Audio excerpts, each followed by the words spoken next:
পুরুষেরা কি পরিমাণ প্রেসারে আছে এবং কি পরিমাণ কষ্টে আছে এটা না কইলে আপনারা হয়তো বুঝবেন না।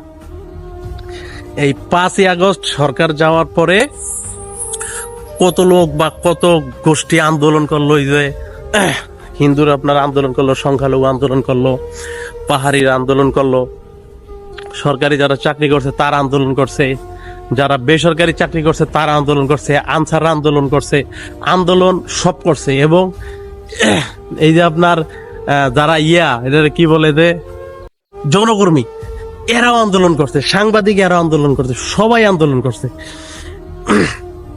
বিবাহিত ব্যাচেলার যারা এরা যে প্রেম করতে পারে না এরা আন্দোলন করছে। ঠিক আছে যে একজনের 2-3টা গার্লফ্রেন্ড রাখা চলবে না, ঠিক আছে একজনের একটাই রাখতে হবে।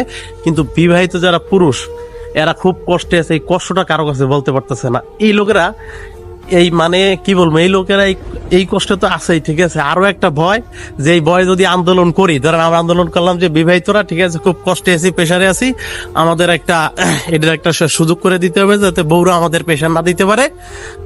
এই যে আন্দোলন করবে এই সাহসটাও বিবাহিত লোকেরা করতে পারতেছে না। কি পরিমাণ প্রেসার যা দেয়, ঠিক আছে এই বিবাহিত পুরুষদের জীবন একদম এই বিয়ার জাতাকলে পড়ে শেষ। যারা বিয়ে করছে তার জীবন তো পুরো একদম খতম, আর যারা করে নাই মোটামুটি আছে, বাচ্চা আছে, এরা মোটামুটি কিছুদিন বাড়িতে থাকতে পারতেছে।